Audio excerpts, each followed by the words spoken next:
tariff structure, support domestic manufacturing, promote export competitiveness, and correct inversion in duty.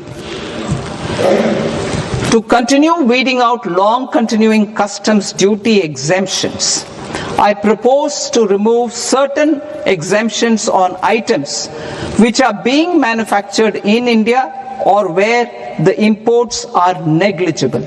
Similarly, to further simplify the process of ascertaining the rate of duty applicable on a particular item, I propose to incorporate certain effective rates in various customs notifications to the tariff schedule itself. I shall now take up sector-specific proposals. Promotion of exports of marine, leather, and textile products. I propose to increase the limit for duty-free imports of specified inputs used for processing seafoods for export from the current 1% to 3% of FOB value of the previous year's export turnover. I also propose to allow duty-free imports of specified inputs, which is currently available for exports of leather or synthetic footwear, to exports of shoe uppers as well. I propose to extend the time period for export of final product from the existing 6 months to 1 year for exporters of leather or textile garments, leather or synthetic footwear, and other leather products. Energy transition and security. I propose to extend the basic customs duty exemption given to capital goods used for manufacturing lithium-ion cells for batteries to those used for manufacturing lithium-ion cells for battery energy storage systems also. I propose to exempt basic customs duty on import of sodium antimonate for use in manufacture of solar glass. Nuclear power.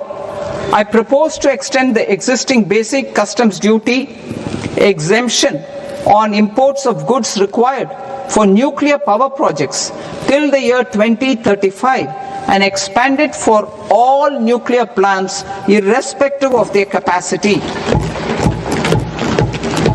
Critical minerals. It is proposed to provide basic customs duty exemption to the import of capital goods required for the processing of critical minerals in India.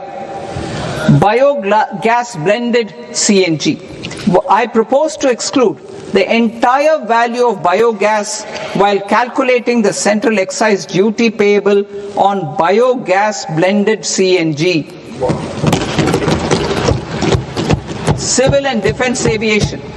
I propose to exempt basic customs duty on components and parts required for the manufacture of civilian training and other aircrafts.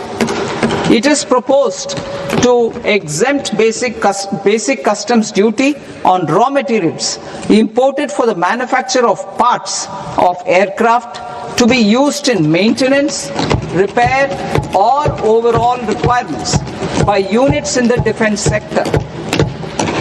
Electronics.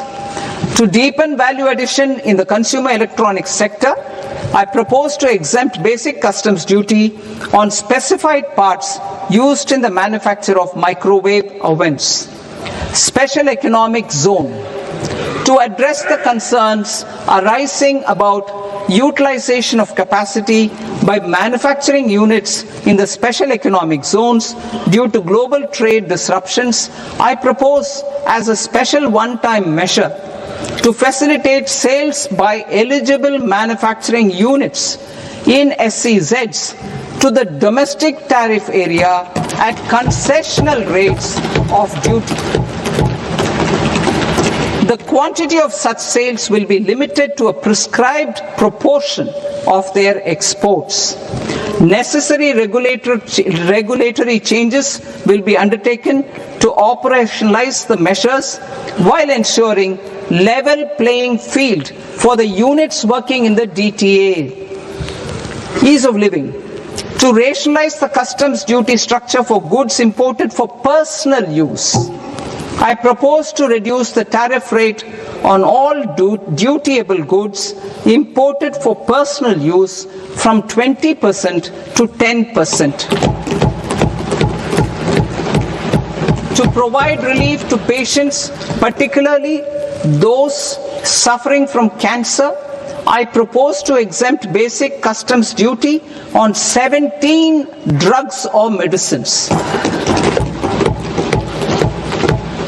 I propose also to add 7 more rare diseases for the purposes of exempting import duties on personal imports of drugs, medicines, and food for special medical purposes used in their treatment. Customs process.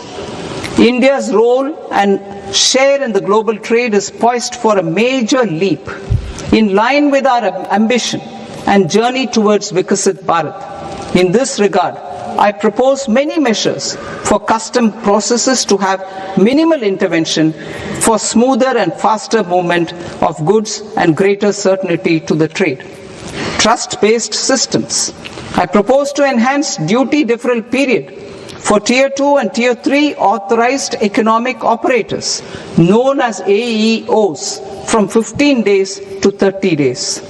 I propose to provide eligible manufacturer importers the same duty deferral facility.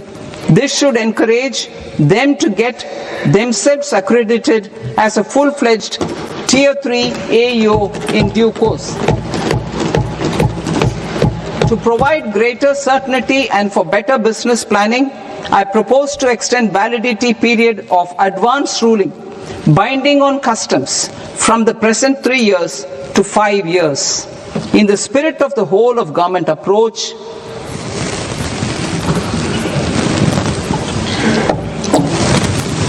government agencies will be encouraged to leverage AEO accreditation for preferential treatment in clearing their cargo. Regular importers with trusted long-standing supply chains will be recognized in the risk system so that the need for verification of their cargo every time can be minimized. Export cargo using electronic sealing.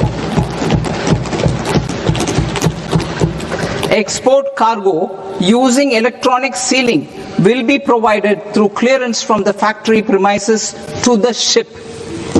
For import of goods not needing any compliance, filing of bill of entry by a trusted importer and arrival of goods will automatically notify customs for completing their clearance formalities. This will enable goods to be released immediately on arrival. The customs warehouse